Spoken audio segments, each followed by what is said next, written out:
there's a growing recognition from all investors across the globe that if you don't have India in the equation of energy transformation, in the equation of innovation and bringing in new technologies, rolling out new technologies at scale, then we cannot really achieve the global targets of net zero by 2050. And that is why we've seen, whether it's the United States or Europe or other constituencies, all of them are interested on what India's plan is.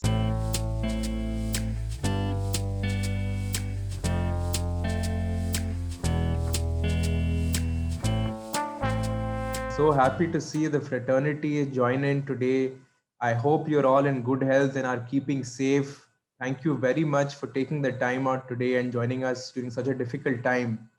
Welcome to the Blue Circle. It's such a big privilege and a pleasure to reconnect with everyone and our distinguished panelists who are handpicked because of the think input and the rich experience that they bring in. And thank you to our distinguished audience for joining us. We've received over 200 registrations, most of whom are senior leaders. Many of them are members to our webinars and our platform, which is very encouraging and motivates us to provide higher levels of dialogue through the online modes as well. For those of you who are new with us today, the Blue Circle is an exclusive community and ecosystem which is curated for business leaders across 6 sectors, which are logistics, energy, e-mobility, healthcare, real estate, aerospace, and defense. We also present socioeconomic insights which ultimately determine the evolving complexion of the market. In response to the COVID challenge, the Blue Circle has also accentuated its digital presence. One of the many modes we employ is our weekly webinar series and our digital publication. And in addition to this, and you'll be happy to know that we very recently launched the first version of the Blue Circle app for leaders, somewhat like the sector-specific LinkedIn for senior leaders, a space that brings together leaders to have meaningful conversations, connect with like-minded people, house high-quality curated content, and provide access to business opportunities across these core sectors. So those leaders who are interested, please do sign up. I will share the link in the app of the app in the chat section, and we'll be soon sending invitations post the webinar as well. Currently, we're on iOS, and the Android version will be live in the next 1 week. We've also begun our selective outreach for memberships and have close to 3,000 leaders who've signed up in the last couple of months. Today, as part of our Investment Month series, we're privileged to have big minds, leading thinkers, and the backers of the industry to join in for our Energy Circles discussion. Our panelists are here to discuss Indian government targets and investor interest driving renewable energy sector. In the best interest of time, I will just briefly mention the names and designations of the panelists who've joined us. We have with us Ms. Anita George, Executive Vice President and Deputy Head, CDPQ India. Welcome, ma'am. We have with us Mr. Dhanpal Jhaveri, Vice Chairman, Everstone Group and CEO, EverSource Capital. Welcome, sir. And the chair and moderator for the session is Mr. Pavan Choudary, who's also a board member and investor in Blue Circle, and among the many other organizations and initiatives he leads. He's also a public intellectual, best-selling author, and is a leading thinker in the energy and e-mobility space. Now I request Mr. Choudary to please chair and moderate the session, sir. Thank you very much, Siddharth. And it's a big pleasure to be here with Anita and Dhanpal, two of the leading lights of this sector. Not only leading in the commitments they have made, in the size of the commitments that they have made, but also in their think input. So world energy systems are transforming due to rapid shifts in technology development, regulations, consumer preference, and investor sentiment. And the RE space has a geopolitical dimension, an environmental dimension, and a commercial dimension. So the geopolitical dimension we discussed in depth in the last such panel, which met last month. To sum it up, after the shale oil revolution, US is less dependent for its oil supplies on the world, which explains its growing indifference to Middle East security, which is leading the Middle Eastern states to go to the next big security player, that is Israel, for even its security needs. And this was unthought of before. Nationally also, this change, the growth of renewables and this change is changing the social contract in some countries where, because of the huge resource of oil, the population had not even heard anything of like taxes. Their VATs have gone up by 4 times last year. So not only this, geopolitically, the greater self-sufficiency may come among many nations because of renewables. Some people say that big oil might be replaced by big shovel because minerals are also scarce and geographically concentrated. Yes, to some extent that they are right, but the concentration will not be to the extent which oil and gas had and coal had. That was the geopolitical dimension. If we come to the environmental dimension, climate change is not only about ecological disasters anymore. Climate change is clearly and evidently being seen as connected to something as basic as food security. ASDA, Anheuser-Busch, these companies have been hit by climate change, or they have anticipated that climate change can really make what they supply scarce. Second point is that climate change offenders cannot hide. Today, the transparency is so high and geospatial intelligence is so high that climate change offending companies cannot hide.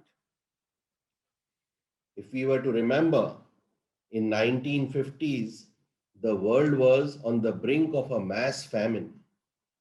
And that was the time the scientist Norman Borlaug invented disease-resistant, high-yielding variety of seeds.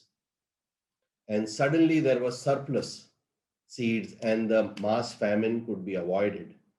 Renewable energy technology is moving similarly to avert ecological disasters or even food security. And the large corporates are realizing that the planet's health is necessary for their health directly. And lastly, the commercial dimension, which we will discuss. Energy as a resource was the paradigm earlier. Now energy has become an equipment, a photovoltaic cell or a windmill. The price of renewables has come down, no fuel costs are associated, and hidden price of conventional energy is also coming out. The security cost in keeping the sea lanes secure was a hidden cost of being dependent on conventional energy. The subsidies of about 5 trillion, which go into oil and gas, were also a hidden cost of energy. Governments are intervening, and private sector is also expecting that government should also intervene and invest, because all the advantages of renewable energy do not accrue just to the investor. They go to the entire society. The governments gave tax incentives in 1914 for oil drilling companies, when oil was replacing coal, similar tax incentives and other grants, or at least 25-year guaranteed PPAs, etc., are being sought by the investors. So this is where I would like to stop after drawing the geopolitical, commercial, and environmental dimension, and ask Anita to set the parameter for this commercial space, or the commercial space, sorry. And what is the commercial space? How would you like to define it? So that after you have set the parameter, we can take the dialogue further. Anita. Thank you, Pavan, and thank you very much to Blue Circle for inviting me here. I'm very happy to be here, especially with Dhanpal Jhaveri. Dhanpal is really a pioneer in bringing green investments into India at scale. And I think we need many more Dhanpals and EverSources to make the kind of change that India really has to bring about in the next, I would say, 10 years to start with, and then another 20 to achieve the goals we have set for ourselves. So let me begin, Pavan, by saying that, these type of discussions, especially at this point in time, is very, very important. We are unfortunately in a situation in India where I think the fragility of life is underscored, and it's fragility of life not just in terms of the things that we talk about all the time, which is around climate change, around pollution, but also just the human factor, which often gets forgotten and left out. And I think one thing that I would say globally is being recognized and mainstreamed is that human factor, the impact of what we do. And that is a theme which is going to become more and more prevalent. So you mentioned investor sentiment. I belong to CDPQ, Caisse de dépôt et placement du Québec. It's Canada's second largest pension fund manager. We have about 365 billion Canadian dollars under management, and we invest across the globe. For us, it's been very clear, actually, way back in the early 2000s, that we need to put our money where our mouth is. So we were one of the early, I would say, founding members of the Principles of Responsible Investments under the aegis of the United Nations, which brought together initially investors to say, okay, we make investments to be commercially viable, but integral part of that commercial viability is also the environmental and social and governance aspects of those investments. And what we've seen in the recently released Net Zero by 2050 report of the International Energy Agency is that we need to really take very big steps to be able to reach the goal of net zero by 2050. And in India in particular, I would say India is the world's third largest energy consuming economy in the world. And all of us are aware that 80% of the demand today is actually met by coal, oil, and solid biomass. So this is a very different reality than what we would like to aim for by 2050 if we need to get to net zero by that time. And another point I'd like to make, and why India is so critical, and there's a growing recognition from all investors across the globe, that if you don't have India in the equation of energy transformation, in the equation of innovation and bringing in new technologies, rolling out new technologies at scale, then we cannot really achieve the global targets of net zero by 2050. And that is why we've seen, whether it's the United States or Europe or other constituencies, all of them are interested on what India's plan is. Today, on a per capita basis, of course, India's energy use and emissions are less than half of the global average. But if you look at the way in which energy demand is projected to grow, even in a slowdown scenario, there is an expectation of anywhere between a 25% CAGR growth in energy, all the way up to a 50% growth in energy consumption.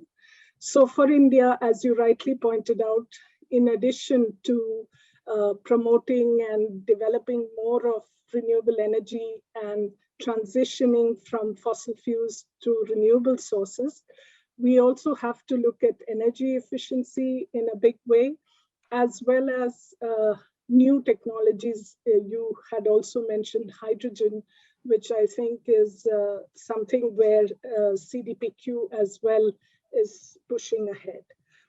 And one of the questions you might ask is, what is a Canadian pension fund? Why are we concerned about energy transition in India? It's for several reasons. First, the one I already mentioned, that without India in the equation, we cannot achieve our global goals.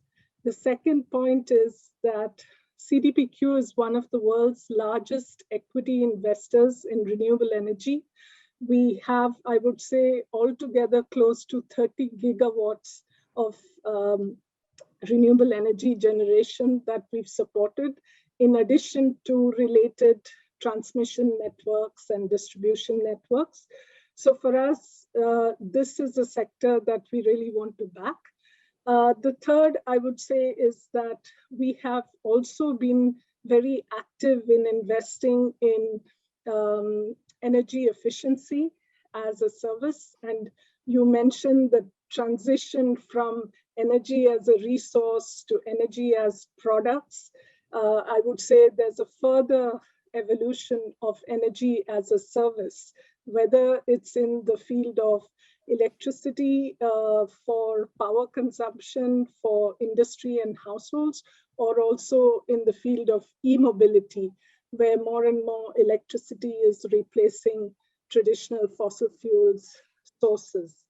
So, and one of the things that I would really like to emphasize on is that CDPQ, we began really by doing what we were preaching globally.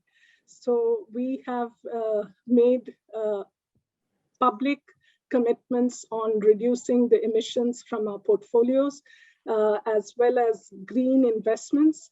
We have these which are measured, disclosed, and verified by third parties. Most important, and I think most interesting, and something I would recommend to all firms and financing institutions, is that every single investment person's variable pay is linked to our achievement on reducing emissions and creating new green sources of energy and green investments. So even the youngest analyst in our group, his or her bonus gets affected by how we perform on these targets.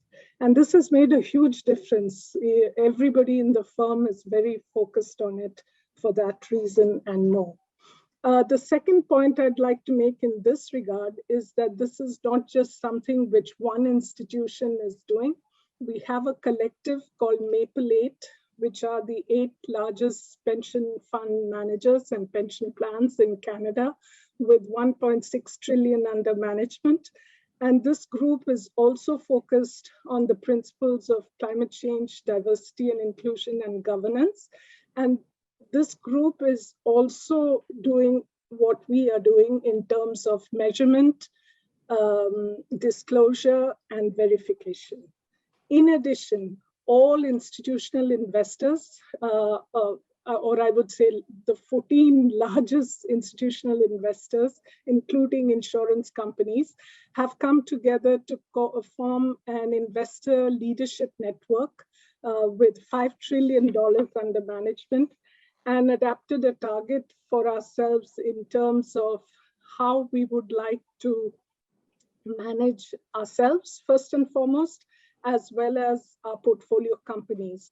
So we just recently have signed up on Say on Climate, and Say on Climate is about really using our power as shareholders collectively in listed companies to make sure that they also follow what each of us as investment firms are following in terms of measurement, disclosure, and verification. In India, we've invested in two very large renewable energy platforms, Azure, which is India's largest exclusive solar platform, and CLP India. And through these platforms, we plan to invest further in the renewable sector in India. We are also, through our CLP India platform, investing in transmission.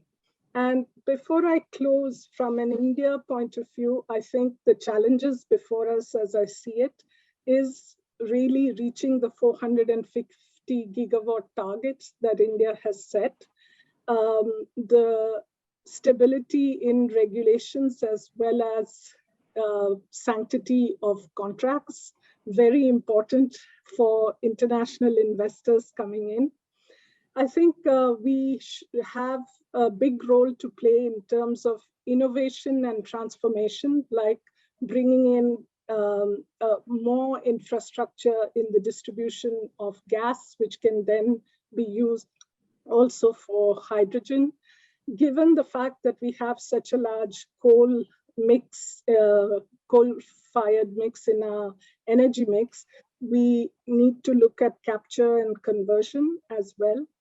And again, I'd like to end on the note of job creation, because it's very good to say we want to be green and clean, but the green and clean has to generate jobs to accommodate those industries where we will be phasing out investments from.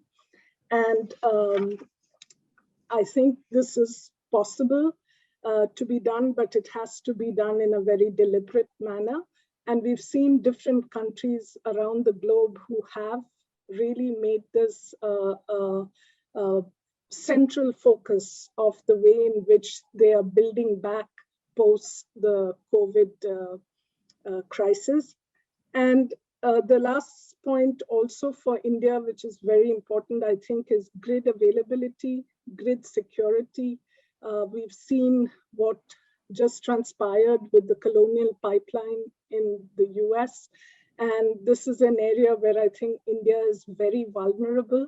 And it's an area where we should really be investing a lot more in terms of matching the renewable energy generation targets that we've set for ourselves. So thank you very much for giving me this opportunity to speak to your members. Okay, great.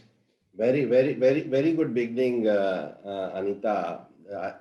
I'm sure Dhanpal has a lot of things to add to this. And as chairman of EverSource Capital, I also wanted to pose a particular question to him, but I'm not being able to share screen right now because my WhatsApp is buzzing with questions now. But I'll come to that in a moment. Dhanpal, first, your first take on whatever we have discussed so far and how you view this sector. Thank you, Pavan, and thank you, Blue Circle. Anita, thank you for those really kind words. It's always a pleasure to be alongside you in any such discussion. And, you've set a fantastic platform for me to kind of add on there. A little bit about us at Everstone and EverSource. Everstone is a private capital manager focused on India, primarily in Southeast Asia. And we've been investing over the last 14 years. We've now got about $6 billion of assets under management across different strategies: private equity, real estate, venture, credit, and green infrastructure. EverSource Capital, which is our green infrastructure platform, is primarily it's a partnership between the Everstone group and one of the world's largest renewable energy solar developers, Lightsource BP. Lightsource BP is based in the UK, but today is a global solar developer with 21 gigawatts of solar developments across 14 markets globally, and is a partner in this joint venture, which we set up about 3 years ago. EverSource has a very simple mission statement. We are investing for 1.5 degrees. And as Anita has mentioned, this is possibly the biggest threat facing planet Earth today, is to how do we stop global warming from accelerating at its current historic pace and slow down such that by 2050, we are able to reduce global warming to only 1.5 degrees. This is again backed by a huge amount of work done by scientists across the world, and on which now the political leadership has come together and has decided that this is something which the world together, humanity together, has to take up as a mission and make it possible. We, in our small way, have set up this investment business to help add to that mission. What are we doing at EverSource? We are simply looking at investing across the entire energy value transition value chain, and everything from renewable energy generation to distribution to distributed energy to storage, and going all the way down to energy consumption such as electric mobility, batteries, etc. That's the big theme for us. The second big theme we are focusing on is that it's important to do this, it's also equally important to basically build and become a more circular economy, which means reuse, recycle as much as we are producing today, and try and make sure that nothing goes really into whether it be earth or whether it be into the seas. And across these two themes, we are invested now in 5 different platforms. We have a pipeline of many more business opportunities which we are looking at. We've made investment in a utility scale renewable energy company, Ayana, which, like Anita mentioned, Azure is investing in building large scale solar and wind plants. We have a distributed generation business, Radiance Renewables, which is focused on the CNI market. We have a mobility business, which is focused on mass mobility, mainly operating electric buses in intercity and intracity mass transportation. We have an environmental waste management business. This is a business which we acquired from ILFS. It's one of the pioneering and leading municipal solid waste management businesses, which we now own and we are basically building out. And finally, the most recent investment we made is in water, where we are looking at investing across water desalination, water treatment, recycling, and eventually we will also look at water supply. There are lots of other areas such as energy efficiency, energy storage, battery as a service, charging infrastructure, etc. We think all of these are significant opportunities. Why are we doing this, and why we believe the timing is right now, and the time for the next few decades is the right thing to do? Globally, we've already, Anita has talked about it and Pavan's talked about it, but I think one of the biggest challenges from an India perspective is that we have always been dependent on coal and oil to meet our energy requirements. India has also therefore always been a recipient of foreign investments to support its balance of payments. And what's happened over the last 5 years, because of a combination of technology and technology driving scale and scale leading to significant decline in economic costs, is that renewable energy today is by far the lowest form of energy available. For India, therefore, it's really I would say, a win-win situation. Not only can today India, where it's on the cusp of over the next 2 decades, growing on secular growth rates at 6 to 8%, be able to replace all its existing fossil fuel-based energy sources incrementally all being replaced by renewable energy. And that, as Anita mentioned, the target of 450 gigawatts is something that's quite real. We've made a fairly good progress, I would say, especially over the last few years. We are, in fact, in Jan this year, for the first time, solar and wind equally now basically are at a level where they are basically contributing 40 gigawatts each to energy production. The pipeline that we have adds another similar 90 gigawatts, which is currently under construction, under development. So therefore, we are making very good progress against the climate agreement, the Paris Agreement, where we had agreed that we would at least hit 175 gigawatts by 2022. We may not fully be able to produce because of the COVID effect over the last 12 months, but definitely the intent and the capital is all there to make that happen. The real opportunity, and which I call the 10x opportunity, is all ahead of us. India's solar capacity, just based on the solar radiation that we get, is anywhere from 750 to 1,000 gigawatt potential in the Indian market. That means it can pretty much generate all the energy requirements that India has, everything from now till until 2020, 2050. Incrementally, how do we make that possible? I think a lot of you, as Pavan mentioned, on the panel are already participants to this journey to create these new forms of renewable energy. The challenges are many, obviously, but I do believe the political will, the regulatory tailwinds that we are seeing, and finally, I think the global appetite to invest into India in these sectors, all three are very, very strong factors into why I believe that the market ahead of us is exciting, will continue to grow, and offer lots of opportunities. So look, I think, as Anita will kind of agree with me, as investors, we generally tend to be optimists.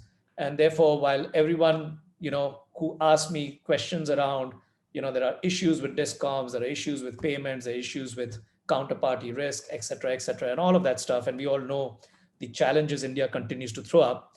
I do believe the volatility is the noise in the system, and we have to look beyond the noise to look at it on a secular and a decadal basis where the opportunity really lies. And what has been proven time and again, especially in the Indian context, is if we are able to execute and execute well, the market is there and financial investors are there to reward that execution and basically deliver value, which entrepreneurs, investors all are looking at from the broader renewable energy opportunity. I do think that one of the key drivers for this is going to be driving energy demand. COVID over the last 12 months has had a very, I would say, strong dampening effect. One of the biggest social challenges is that we have seen a lot of the people which were, I would say, in the microeconomy get suffering immensely, and actually a lot of their income and therefore their affordability getting pulled back here. So over the next few years, this is one of the biggest things that we will have to work on, overcoming this hurdle and getting India back to a level where it fires on all cylinders. I think there are three planks, and I think the government is already doing a lot on all these three planks to make it possible. The first plank I see is digitization. Technology today is driving and disrupting business models of yesterday and creating new innovative business models of the future. It's no different in renewable energy. I think all of you and many of you who are part of this, I would say, ecosystem today are seeing what the solar panel could deliver 5 years ago, what the solar panels are able to deliver in terms of output today, and are clearly continuing to see that over the next few years, we'll continue to see improved performance of solar and wind and other forms of renewable energy to drive more efficiency and output from this. And technology is a big, big, big part of that journey. The second I see is that India's focus on manufacturing. We've always known that India has a pretty lopsided energy demand market and an energy tariff market, where the demand and the tariff is really with the commercial and the industrial market. With a refocus of the Indian market and the Indian government on manufacturing, I think that's going to lead to a new wave of what I believe energy demand which will come into this country. which also interestingly, in some ways, will deal with the discom problem in, I believe, in a very different way. In 2 to 3 years' time, our view is that renewable energy is pretty much firmly on its way to becoming a firm energy from an intermittent source today. And that will lead itself to drive new business models around distributed generation, around direct market access. And there's a lot already happening over there. If you look at IEX, which is our Indian energy exchange, and the trading volume, which has gone up just in the last 12 months from 4% to 8%. If you look at the open access policies that the government of India wants to push, and the new electricity bill, where they're increasingly making it a open market from basically what was and continues to largely be a monopolistic situation with the Indian discoms. Finally, I think the push for electric transportation. We are already looking at all our railway systems becoming completely electric. And it's the same through the FAME2 and other programs that the Indian government is driving on PLI to essentially electrify our four-wheeler, three-wheeler, and two-wheeler transport ecosystem. I think, again, there are various stages. We do believe personal mobility will take some time, but mass mobility, we are already at the cusp where the economic models for mass mobility to switch to electric are already compelling and will continue to become more compelling as time moves on and we are able to reduce battery costs there. I think the final thing is that today, I believe there is a unanimous view between civil society, financial institutions, governments, and including corporates, that there is no option but to go green. And this is something that is not just a climate agenda, but also becoming an extremely powerful economic agenda. Microsoft, in fact, I was talking to them a few weeks ago, and they just mentioned that they would potentially become the largest consumer of electricity globally as any individual corporate. And that's largely driven by what digitization is doing to the need for data, centers and all the kind of computing power that and the energy required for that computing power that is required to run all these systems. Like that, it's the same situation we're seeing with all the progressive, whether it be the steel companies, cement companies, etc. And all of them realize that there is a cost. And the cost over here, which is not being factored in any P&L or balance sheet, is the cost of carbon. Europe has shown the way. Today, a 1 ton of carbon, which is traded on the European carbon exchanges, costs euro 50, which used to be 20 euros just about a year ago. Now, if you look at the cost of, or I would say the process of making steel, for every ton of steel that is produced, 2 tons of carbon is produced. Now, if you just add that cost of the carbon, you're adding about 100 euros of cost to the cost of producing steel. There is a real need in this country, as in most other countries, to start looking at what the carbon cost is and thinking about how do we actually price carbon into the cost of goods and services that we are delivering.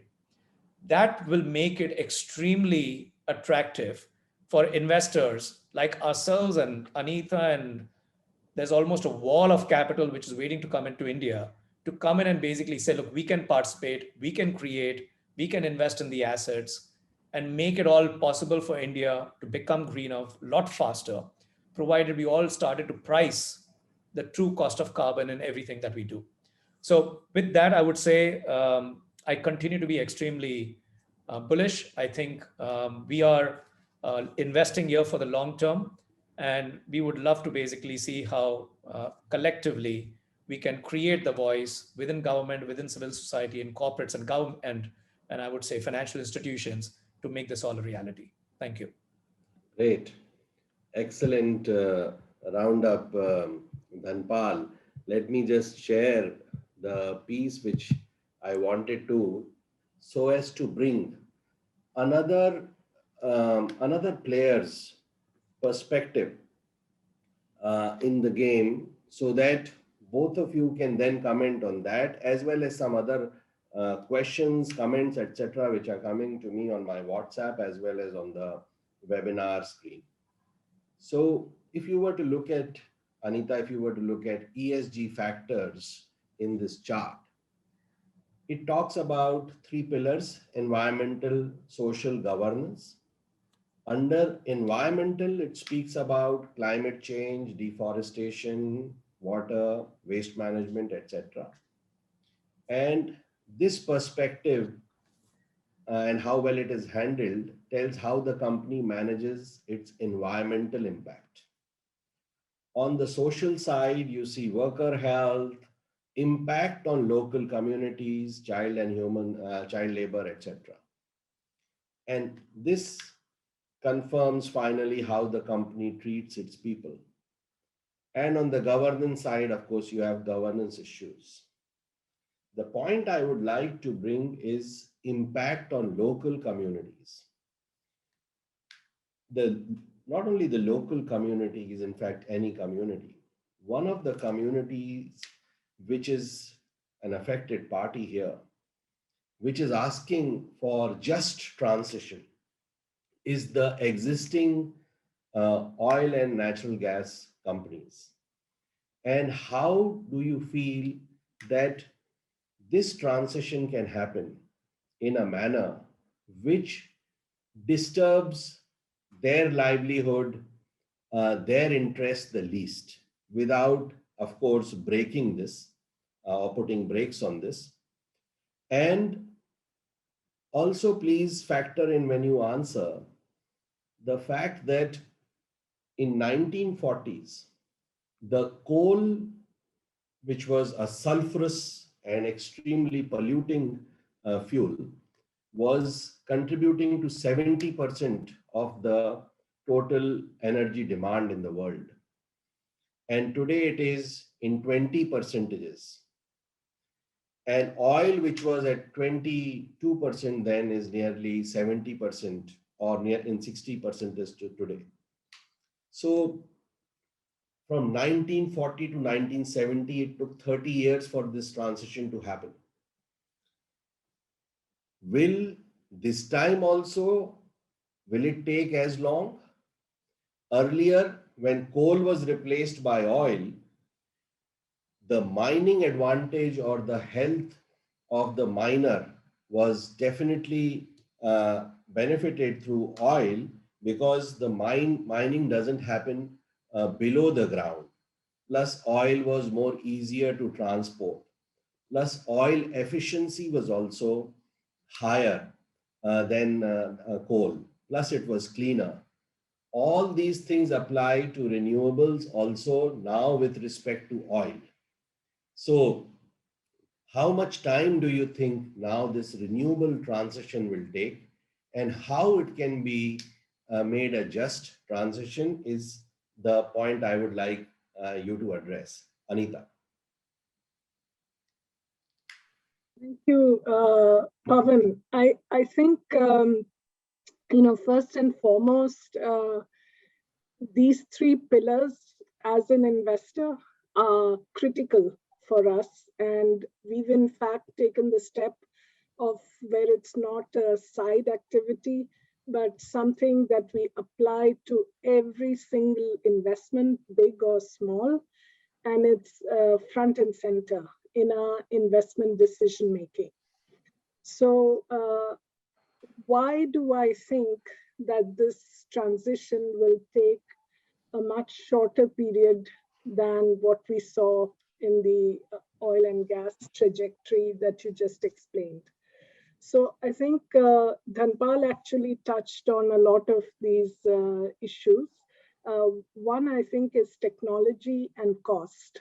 So the fact that you have alternative technologies like solar and wind, and even energy as a service, IoT, etc., which is starting to make an impact on also energy efficiency, e-mobility, as well as, I would say, one area that neither of us spoke of, but is very important, is also energy used in buildings, which has a big share of the energy consumption worldwide.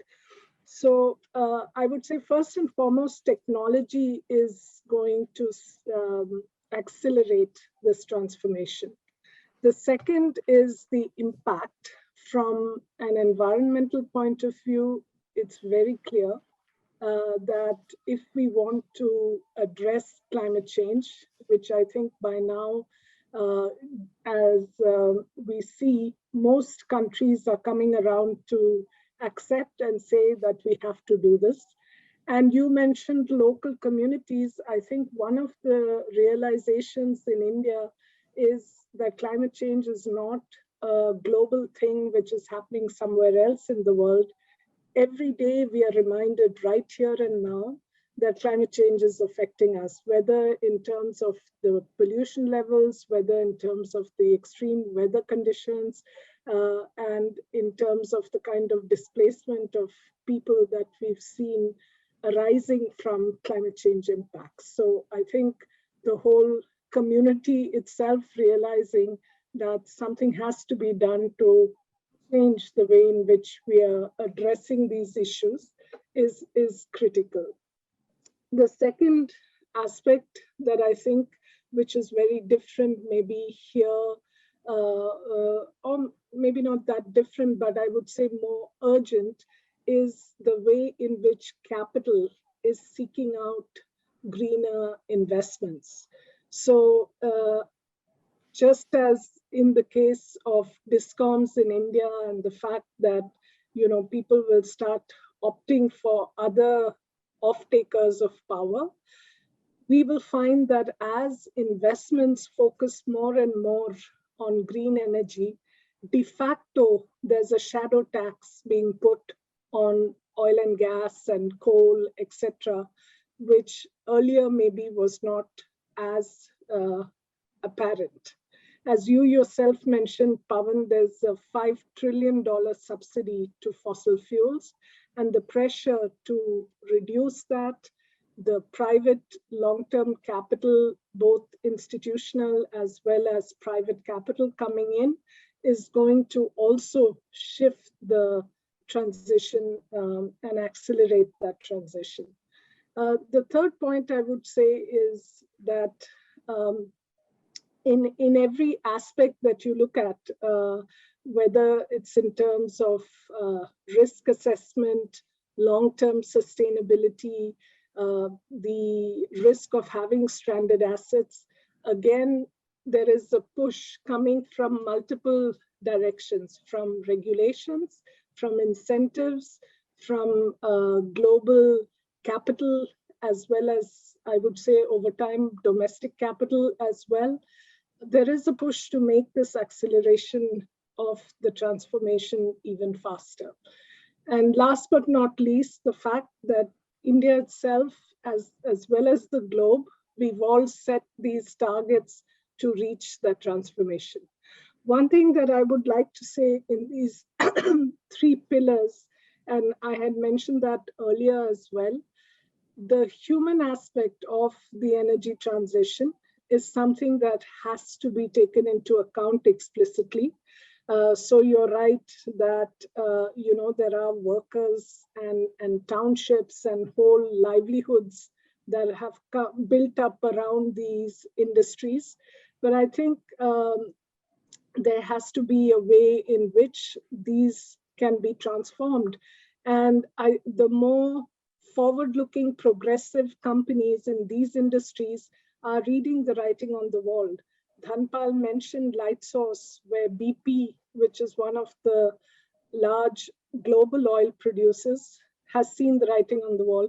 If you look at Total, Shell, all of these companies, they are also starting to come into the renewable sector. And this is, I think, their way of making those transitions and transformations so that those jobs in these sectors will be protected or not protected in the sense that they'll be transformed and therefore protected. The last point I'll make is on mining. So I don't know if we realize, but clean energy actually has become the largest fastest growing demand for rare earths, nickel, copper, cobalt, lithium. And this trend is only going to get more intense. And especially if we talk about manufacturing of solar panels, batteries, etc. That's one aspect in the supply chain that we need to focus on more. How that mining is done responsibly and in a socially aware as well as um, environmentally right way is something where I think, again, the global attention is already shifting, and it will become more and more where everything that we do, there will be a net carbon impact that's being measured, traced, and disclosed. And that will again become more common. And therefore, from my point of view, this acceleration is going to come faster through standards, measurements. And one last point to mention, the IFRS, which is the Global Accounting Standards.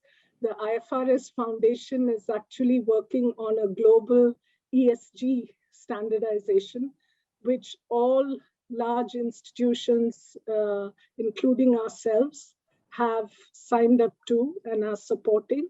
And we expect that by COP26, this global standardization of how we measure, disclose, and verify ESG factors is also going to become sort of explicit and commonly shared. And coming back to your point, Pavan, therefore, more and more difficult for firms to hide. I think the expectation, just as we do our financial accounting, will be that we will have to do an ESG accounting as well for all companies.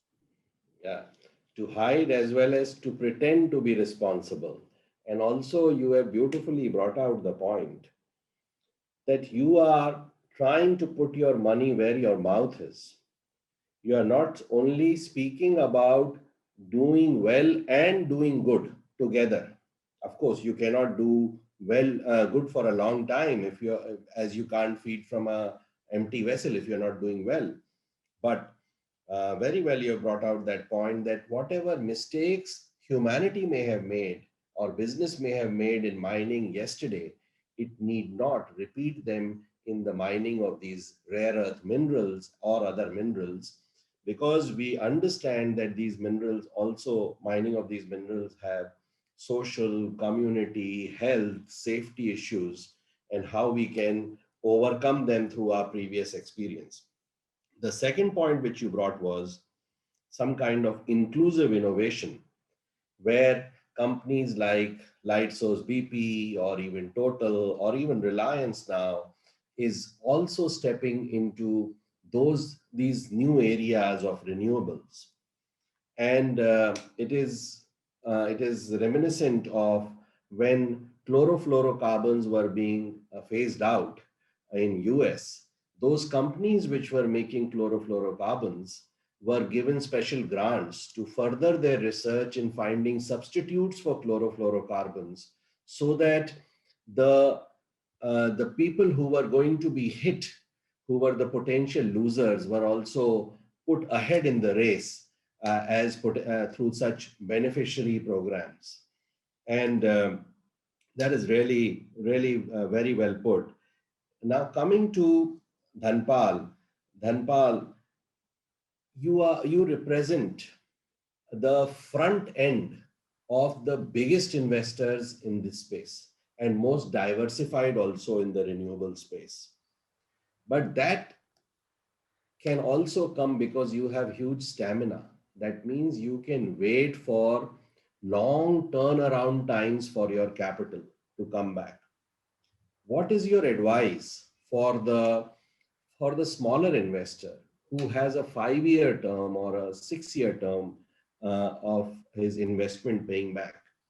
And if so much is the subsidy which the conventional energy sources are enjoying from the governments, what is your are you planning to ask the governments to give a part of this subsidy for the growth of this sector through research grants or through some tax incentives, etc.? Dhanpal. Pavan, you've touched upon a topic which generally I like to say that as a business model, we should not expect and we should not underwrite any form of subsidy to be validating our economic outcomes.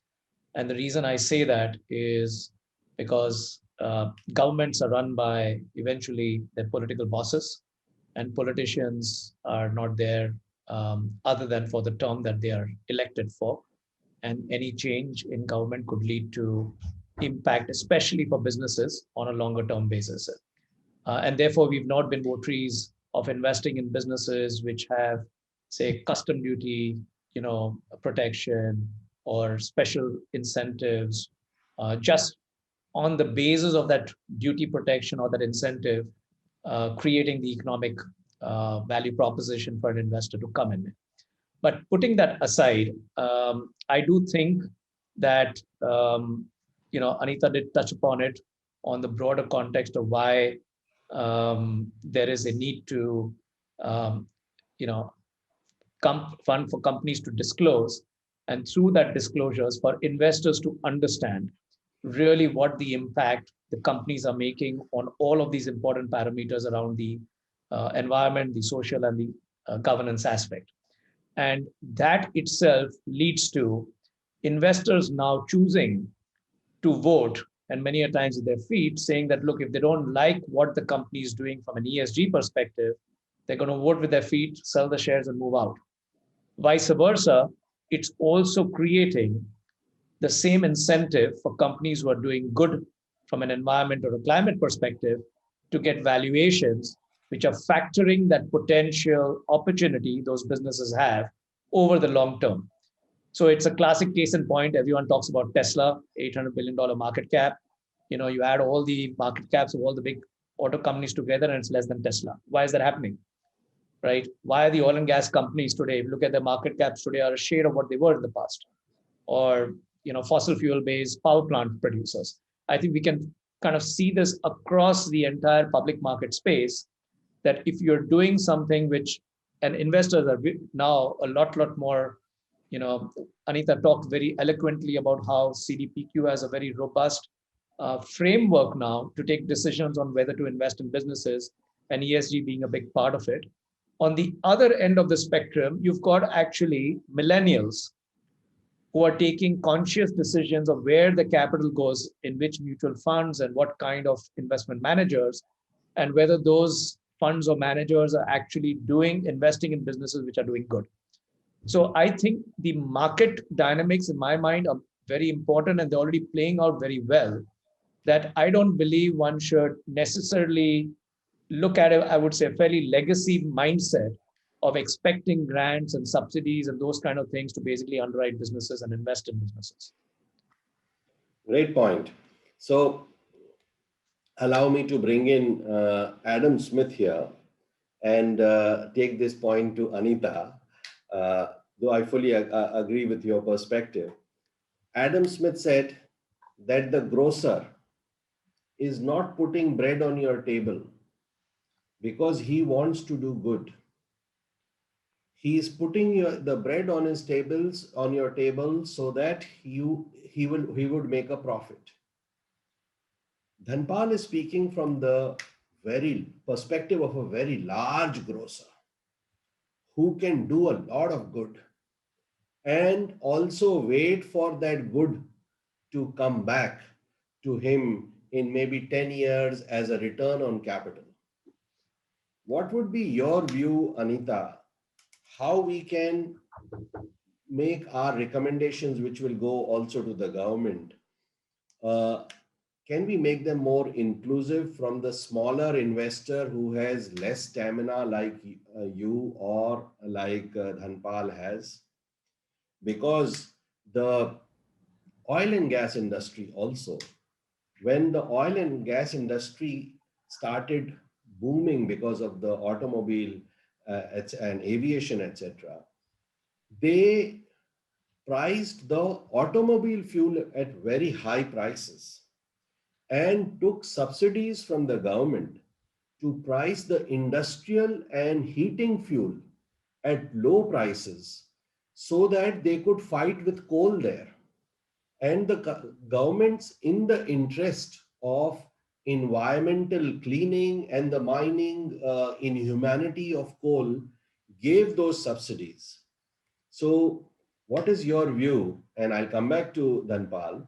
What is your view that should, for the interest of the investor who has less stamina than either of you, can you consider asking the government for some, if not subsidies, some tax incentives, etc., which can give this industry a leg up? Anita. Thank you, Pavan. I actually belong to Dhanpal's school of thought. Okay. In that I think these, differential subsidies, etc., can only last for so much. And it also sometimes uh, slows that pace of acceleration and transformation that we would like to see. So my view is that the best thing we can do for this transition is really to have the government play its role well in terms of regulations, and regulations that actually shift the transformation in a sensible fashion. The second is, and consistency in that regulation. The second is really to at least make what we already have in terms of solar, wind, battery storage, etc., um, work better. So even through the evolution of solar and wind in India, we've seen many hiccups. So I would say the best way to help smaller investors or investors with shorter timeframes is to address those kind of man-made slumps, I would say, much more efficiently and effectively. And as Dhanpal mentioned, that is both dependent on the center and the state. But I think by making sure that investors, whether big or small, will be putting their money to back, regulations which are what they are looking for in terms of incentivizing the right kind of energy source, plus the consistency in those regulations, as well as in sanctity of contracts, etc. So that would be my take, rather than saying let's give smaller investors or investors with a shorter time frame some kind of subsidized approach. However, having said that, I do think that at a global level, right, one of the things that India can do much better is to attract more capital from these grant sources, and sort of maybe not exactly grant, because now that's becoming less and less, but at least low cost and longer tenure sources. So if we take the example of the Green Capital Fund, which came up after the Paris Agreement, it's supposed to be $100 billion fund. I don't know exactly how much they have. I've heard that they've done investments worth 30 billion. You know how much India has got from that fund in total? 375 million, including, I think, 130 that has gone to Dhanpal's fund. Why is it that we have such a tiny, teeny share of that global pie? And I think a lot of it comes back to point at us in terms of our bureaucracy, the way in which we proactively seek out these pools of capital. There, I think India can do a much better job in facilitating and making sure that we get our fair share of those kind of global lower cost pools of capital. And the same goes, I worked for 22 years in the World Bank and I'm IFC. And there is a lot we can do with these multilaterals to help us transform and really build on this transformation. So just to give you an example, the Reva Solar Park, initially it was supposed to be a loan to NTPC to build the largest solar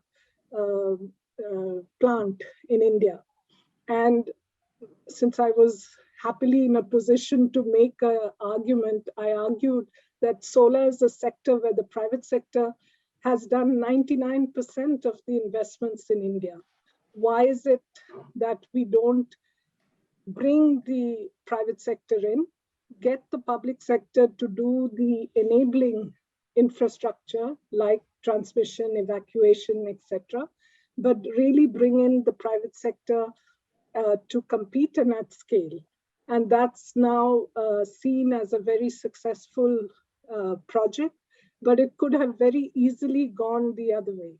So I think here again, as a country, we should really be taking advantage of what we already have, like a very proactive private sector in this renewable energy space, and making sure that we incentivize and enable them to do even bigger and better. Oh, great.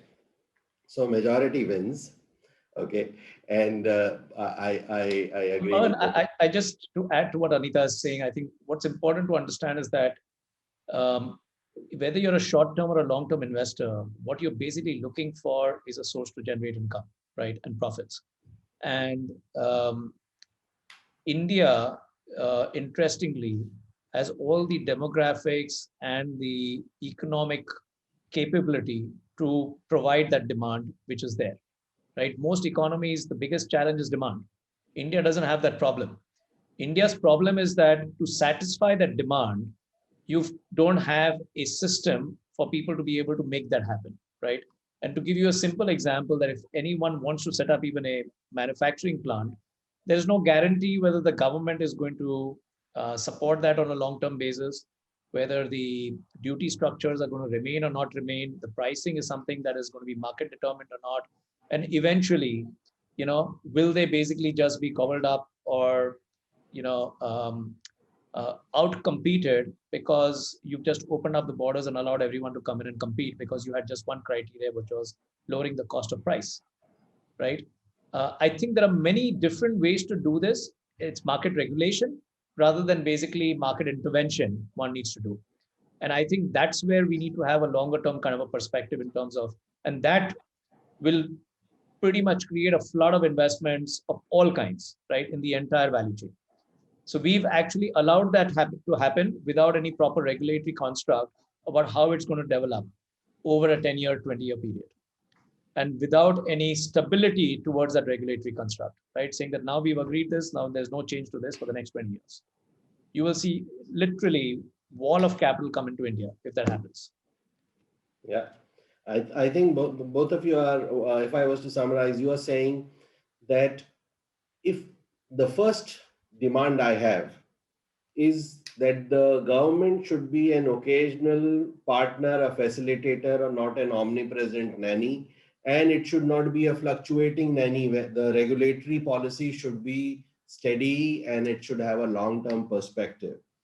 And that is your first demand. And if I was to combine with what Anita also said, that if out of $100 billion, India with such a high part of the solar radiation has been able to get only $370 million, we should really see how are we negotiating.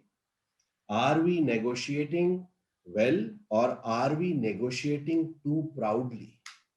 Are we negotiating as business or let me say as really eligible beneficiaries, or are we losing the game somewhere?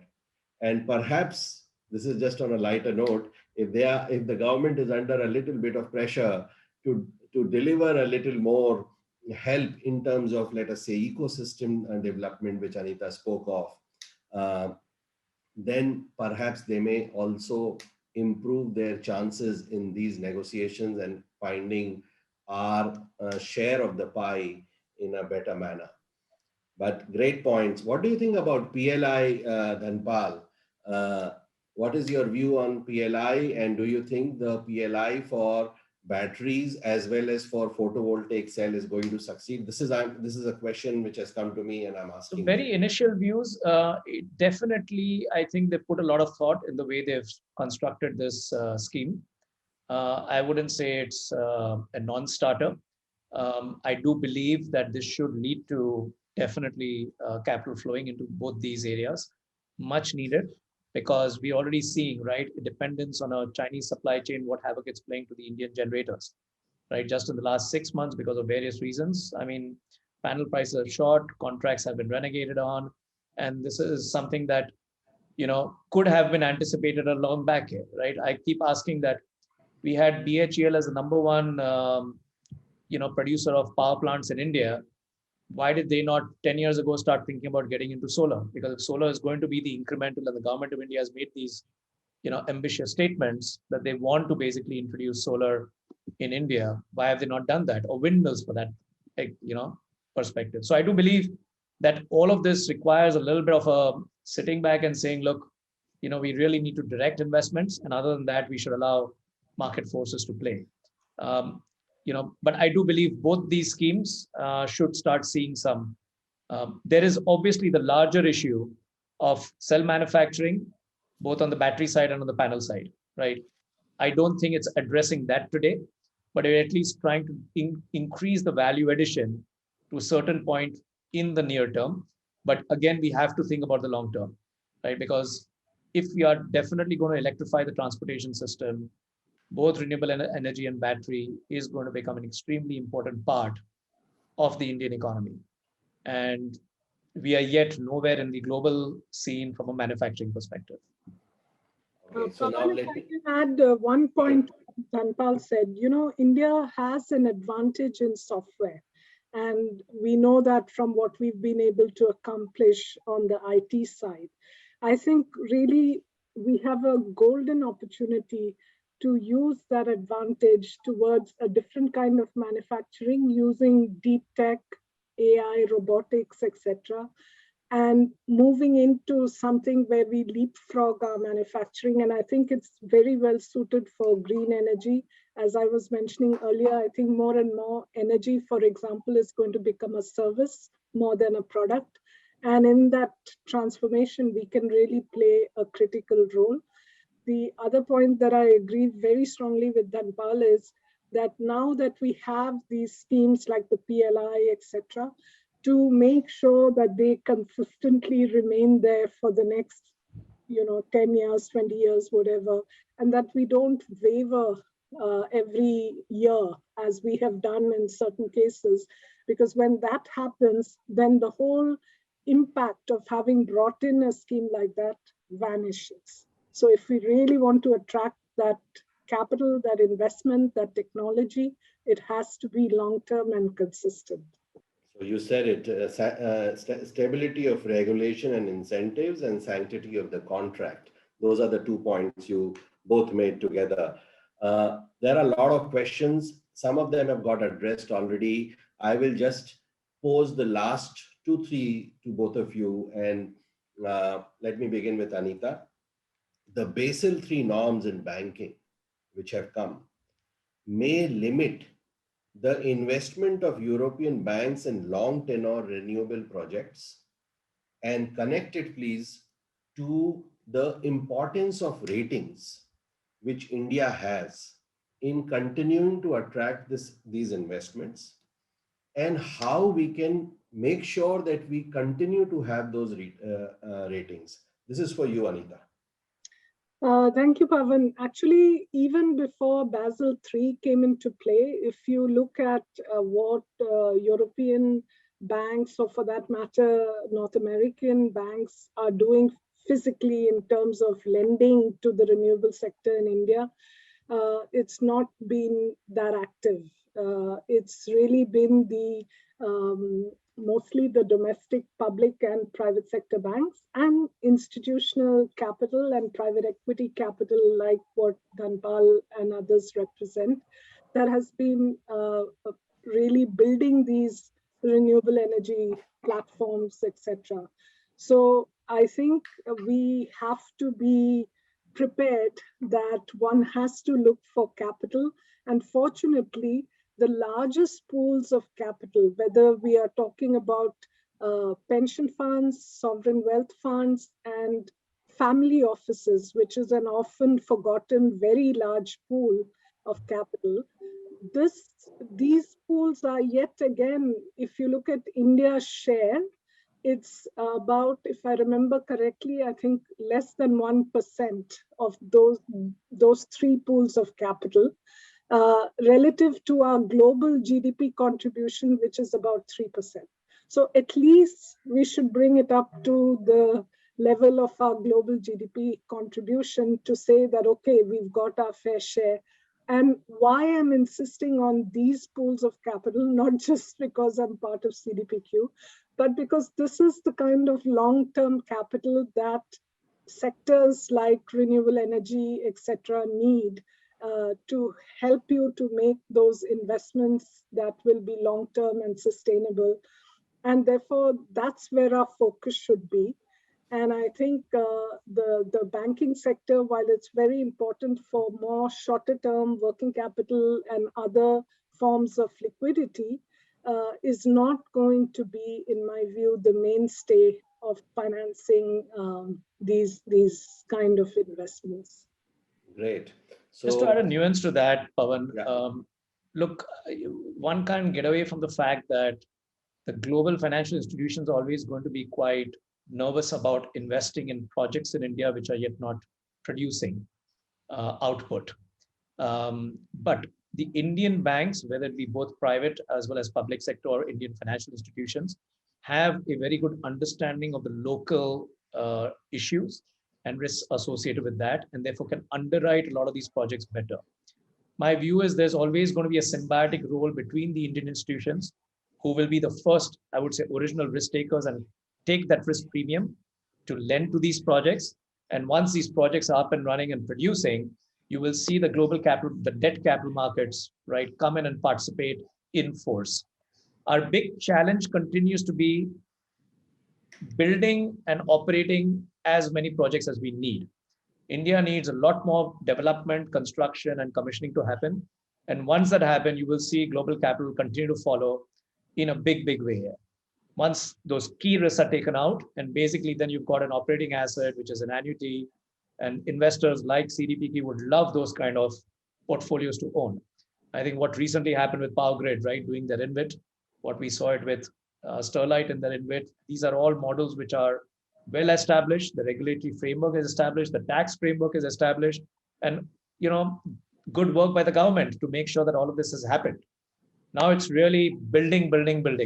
We have to execute and build assets. Oh, great. Government has done great work. Invest India has done great work. I fully agree. There are areas of improvement which we have spoken about. And what you are stressing is, घर से होती है हर नई शुरुआत. So you are saying, pehle local banks, the first to relent or first to give these long-term loans should be the local banks, and others will follow. Great point. Dhanpal, They should be asked to make this, because the only priority sector lending to the renewable industry is today to rooftops, rooftop solar, right? None of the other, they all fall under the broad infrastructure bucket. They don't fall in priority sector. So if anything has to be done, make that. Yeah. But I guess Great the banks points. are also dealing with all the legacy power assets, right? All the thermal assets and all that they're struggling with. There's 200,000+ crores of, stuck money in that. So one has to figure out, right? But growth is the only way to get out of all of these problems, in my view. So on a lighter note, I can say, दूध का जला छाछ को भी फूक फूक के पीता है. Conventional का जला थोड़ा renewable को भी फूक फूक के पी रहा है. But that's only on the lighter side. There are a lot of questions and we will not be able to answer, but just two questions for you on which we will close, Dhanpal, because they've come directly for you. One is the role of hydrogen and the other is your idea on smart meters. Hydrogen, we think, at least for investors, is a few years away. You will start seeing industry adopt it. And I think someone from the steel industry had asked that question. Clearly, steel and cement would be, in my view, the first few adopters. It makes a lot of business sense, and they should definitely start exploring that. But only like solar or any other kind of technology, only when hydrogen reaches scale, when you'll start seeing the cost of building these plants and delivering energy come down there. On smart meters, look, it's a no-brainer, because the first source of leakage for the discoms is revenue recognition, let alone collection. And they can't recognize because most of these meters are faulty and they're manual and they don't work. And in fact, even in COVID, you realize I remember I got an electricity bill, which was like, 3 times larger than what it should be, because they just estimated the bill and just sent it to you, right? And they didn't really have a way to measure how much energy you consumed it. So, I do think and I know that NIF and ESL have already formed a joint venture to introduce smart meters, but this should be again done like at record pace. There's no, the whole energy efficiency space in India lacks an OPEX model, right? And that's what Anita was talking about on the commercial building cooling side, for example, cooling as a service, right? There has to be an OPEX model where you deliver a utility as a service and charge a fee for it. In fact, the cost savings just by doing that, by introducing new products and widgets, can just take care of all the financing and the kind of, the investment costs. No one has to pay any incremental cost for that. Great. It was such a pleasure. Sorry, go ahead, Anita. If I may just add on hydrogen, I think this is a great opportunity for India. And if you look at the global progress on hydrogen, it's moving very fast. Even an institutional investor like CDPQ is invested in firms that are exploring as well as building infrastructure for hydrogen. So I think this is an area which we should focus on sooner than later from a government policy and enabling point of view. And on the energy efficiency as well, we see very large global companies that are doing all the kind of things. So I don't see why we cannot have similar type of companies and platforms in India as well. So these are both very important areas where I think we can focus beyond solar and wind. Great, super point, and what a thrilling discussion. Thank you very much, both of you. I will pass the microphone back to Siddharth. Siddharth, there are many questions specifically addressed to both Anita and Dhanpal. So please make sure that they are answered and the answers reach the people who have raised those questions. Siddharth. Certainly, absolutely. I really wish that we had some more time, and it's been such an insightful and engaging conversation, and such a privilege to hear you all. Our leaders and I have taken home several nuggets from today's conversation. So thank you very much. And thank you to our leaders in the audience for joining in large numbers and for staying till the end and for always sharing excellent questions. For the questions which have not been addressed due to paucity of time, I will share the relevant ones with the leaders on the panel and request some of their time for it. We will also try to post the answers in the community app as well. Along with our weekly webinar and our publication, we are taking these discussions and conversations on our exclusive community app, which is curated for senior leaders across sectors: energy, aerospace and defense, e-mobility, logistics, real estate, and healthcare. Whether you would like to engage with us on our platform, leaders are invited to join the energy circle and also get access to the other allied circles which we're building. So I've shared the app in the chat box, and I will also be emailing the invitations to you all shortly. So thank you very much once again, and we look forward to having more such discussions in the future. Please stay safe. And great panel, and great audience. Very insightful questions also. Thanks. Thank you.